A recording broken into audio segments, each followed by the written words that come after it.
It all starts and ends with a girl, too small and inadequate for that world of ash, tar, and coal where she was born.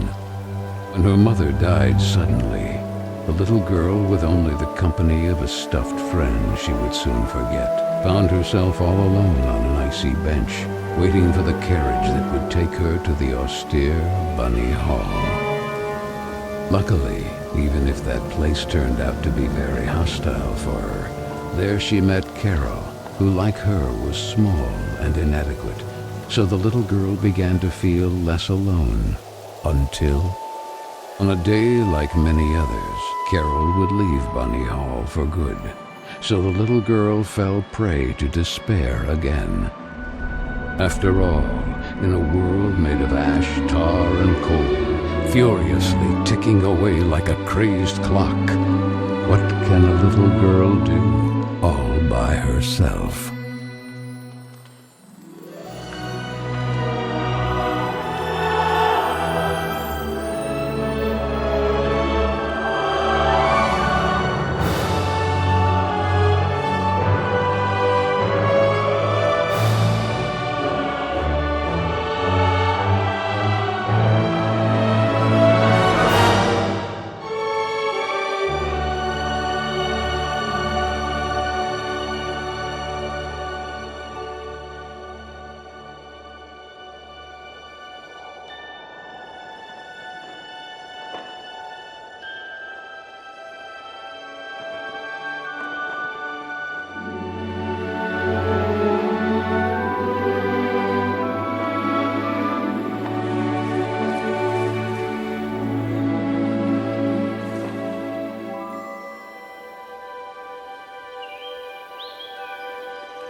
Carole Simmons?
Are you speaking to me?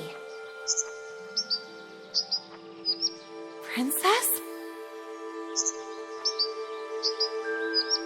No, I mean, I believe so.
Oh, hello, little bunny. That letter is mine. Could you...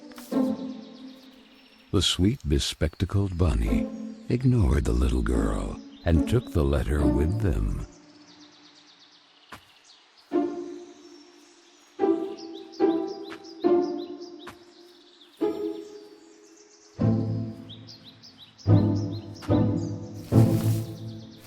I beg you, would you be so kind as to give it back to me? The little girl began to get impatient.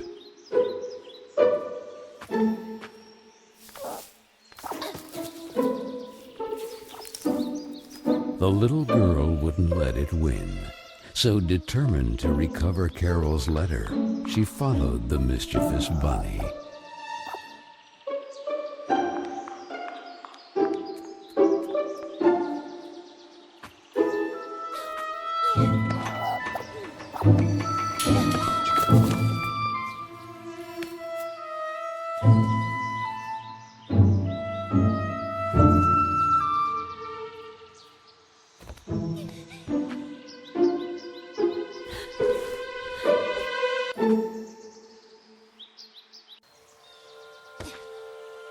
What place is this?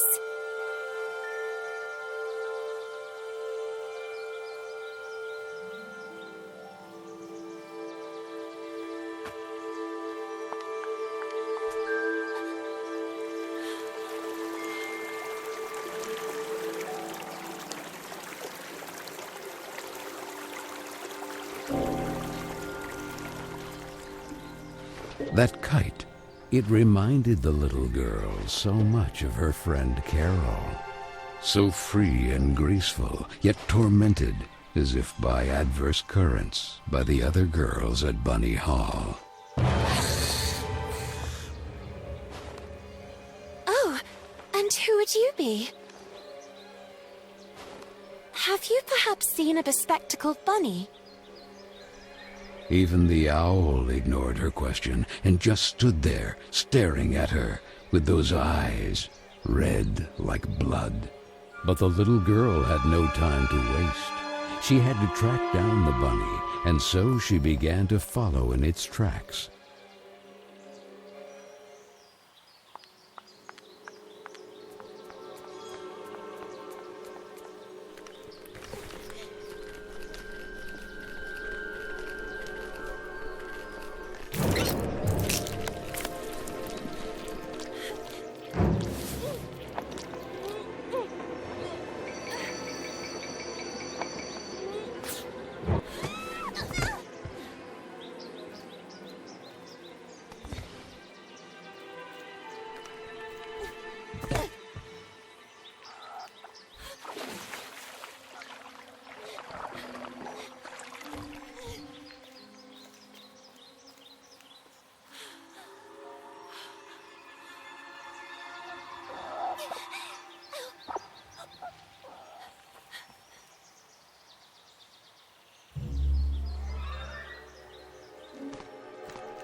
And the girl, filled with a chilling sensation she could not explain, dove into the water.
So the little girl fell, and fell once again.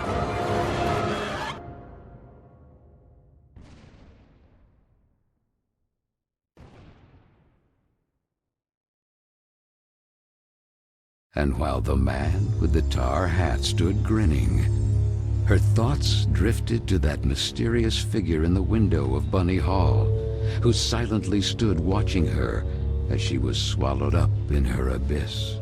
And this is how our story begins. A letter, a roar, then a daring plunge, and a little girl, too small and inadequate for that world of ash, tar, and cold of which she was a part.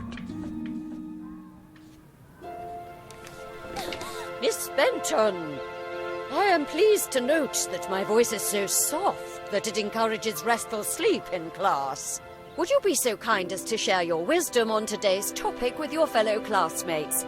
There was a man made of tar, an owl, and a bunny with glasses.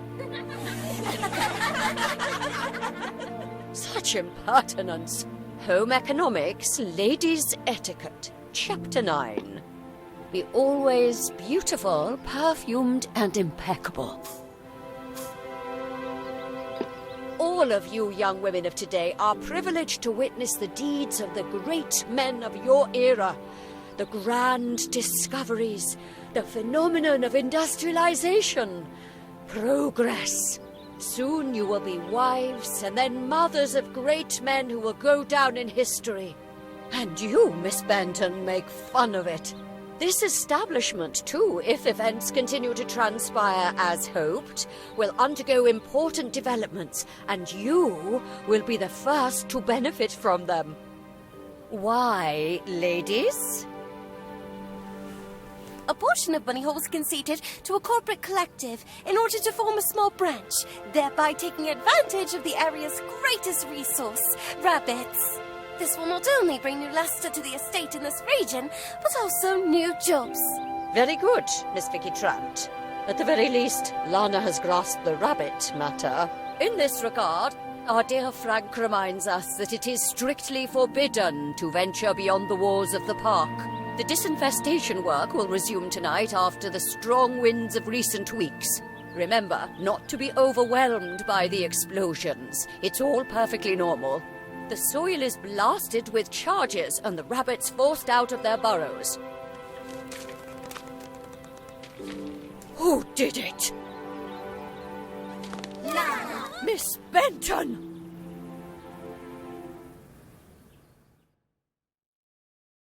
I'm weary of you, miss. Ungrateful, arrogant troublemaker.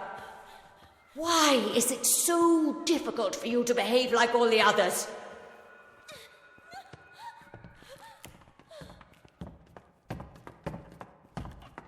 The clock is ticking furiously, and you are a woman now. Therefore, it is high time you learn to behave like one, or accept the consequences of your ridiculous transgressions. You will help Miss Mildred with the chores. When you are done, ring the bell, and you will be allowed to return to your accommodation. But until then, don't even dream of leaving this place. This, for the little girl, was now the norm, targeted by Vicky and the other girls, or simply scolded by the matrons of Bunny Hall, like Miss Hinman and her nauseating perfume. She constantly repeated herself sadly, "No, I don't want to grow up. I don't want time to flow furiously anymore. It would have been so nice instead to be able to take it back to when Carole was still there." It would be better to shed some light.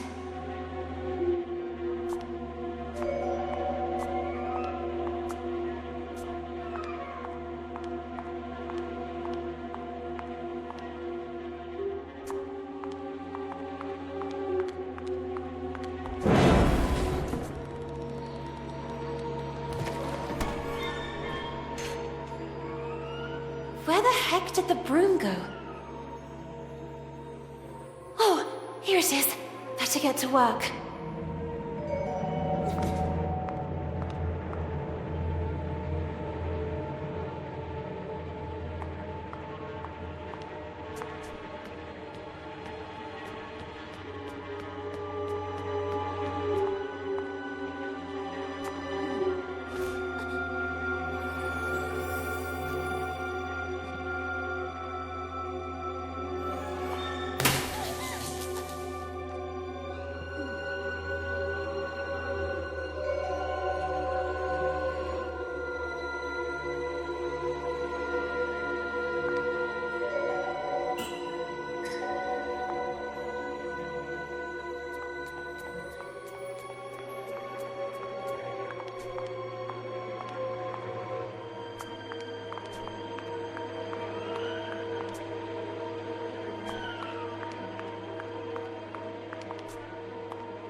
You!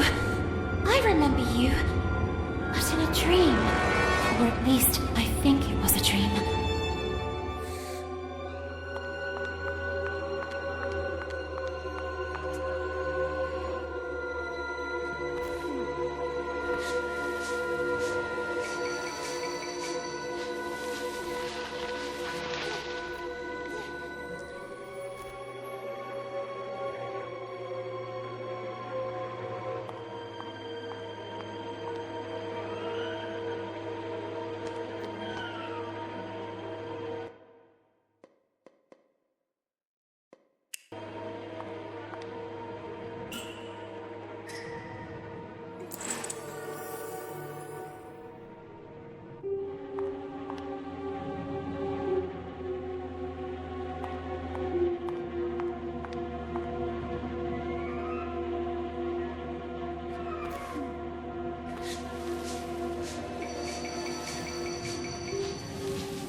And this? Where did this come from?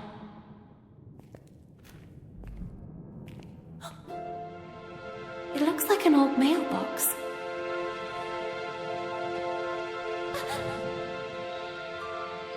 Oh, maybe I'm still dreaming. Who is there? So I really am dreaming. What's this?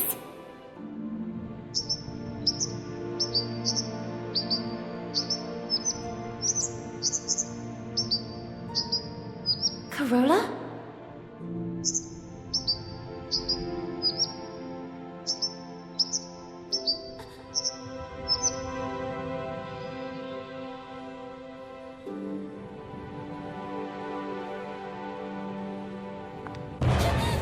Who are you? Stop!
birds of prey. They're greedy for mice and other small rodents. I wonder if I can use that to my advantage.